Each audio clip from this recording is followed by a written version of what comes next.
Knowing that we can stop in our current life trajectory and start over again is powerful. Even though we're all aware that every day is a fresh new start, I believe that there's no better time than the new year to reset our lives. The time when we're collectively reflecting on our goals, priorities, and values, and thinking about the direction our lives are headed in. We might imagine that in order to start over, that we have to move far away, quit our jobs and relationships, and make other drastic life changes. But we don't have to go to these lengths. If you watched any of my other videos, you know that I favor the small and simple changes that frequently lead to the same substantial results.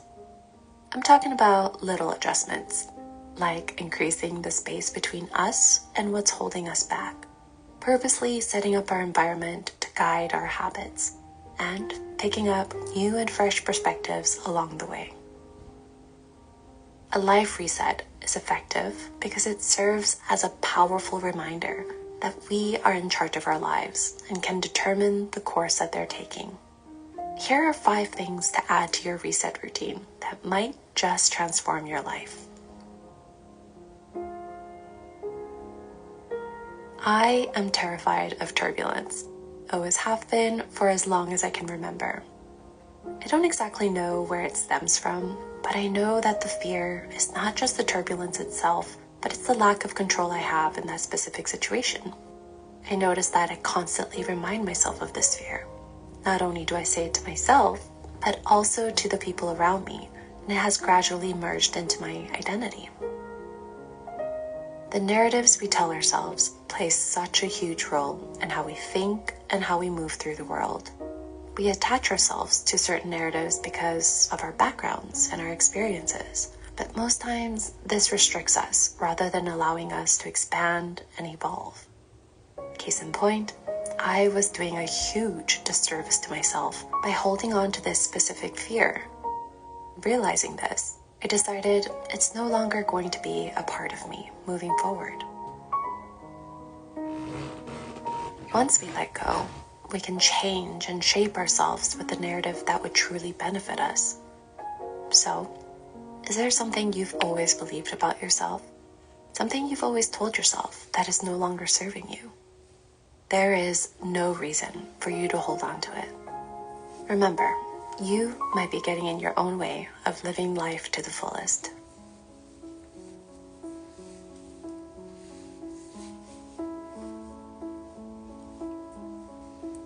I usually start every year by setting big, lofty goals, but this year I decided not to.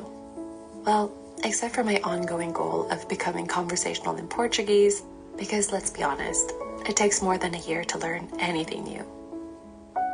Instead, I decided to choose one word to set my intentions for this year. Last year, my word was transition, and this year, my word will be abundance. Just to clarify the difference between goals and intentions.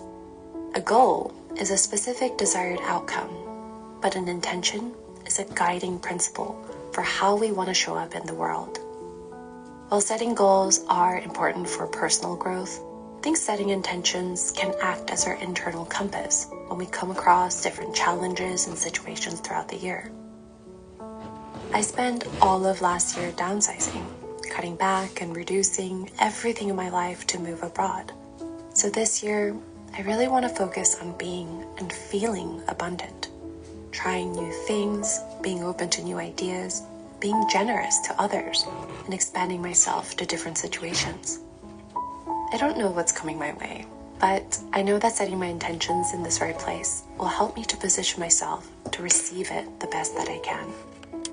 So, let me ask you, what's your one word for this year?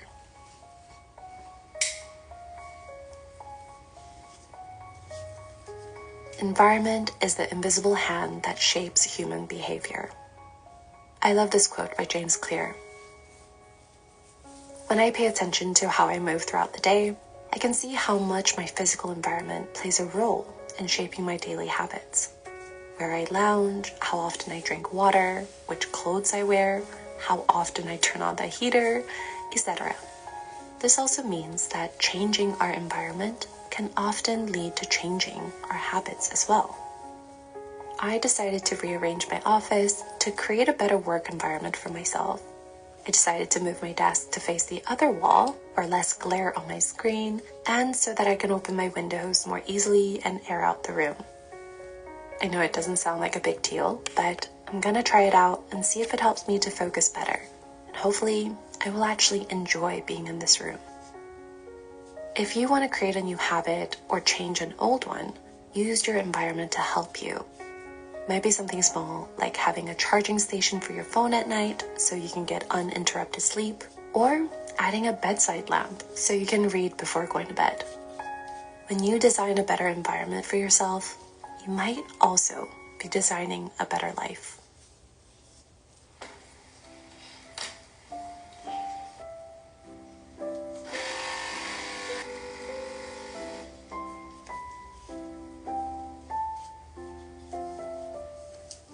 Speaking of James Clear and atomic habits, let's talk about creating systems and how we can use them to restructure our lives. First, what's the difference between goals and systems? Goals are desired outcomes.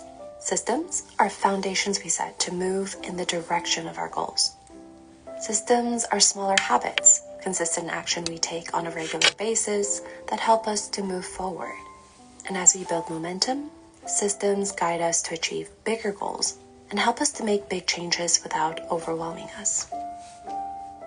I am constantly thinking about how I can create systems for the life that I envision for myself. Instead of saying I want to become fluent in Portuguese, I am learning 3 new words every single day. Instead of wanting to become more active, I'm going for a 30-minute hike every morning. Instead of wanting to become a better writer, I'm committing myself to writing 300 words every single day. This way, I am just focusing on what's within my control instead of holding myself to impossible standards.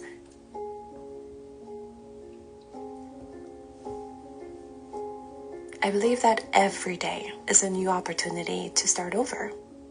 Maybe you've had an awful day with one disaster after another, or you just feel overwhelmed by the pressures of life. Whatever it is, I think it's so important to have a healthy and effective way to reset our mental, physical, and emotional state as a part of our regular daily routine. Some of my favorite ways: going for a long evening walk, coupling it with some breathing exercises, 20 minutes of reading, zoning out with a podcast, cuddling with my dogs, of course, and just doing absolutely nothing without feeling guilty. Daily resets can allow us to take a step back, gain fresh perspective, and recharge. We can't truly erase what's happened in the past, but we don't have to carry the heaviness of it all into the next day. There is no shame in needing to start all over again. In fact, I think it takes a lot of courage and self-awareness to know when we need to hit the reset button on our lives. Whether we realize it or not, it might be the very thing we need to bring a sense of renewed purpose and meaning back into our lives.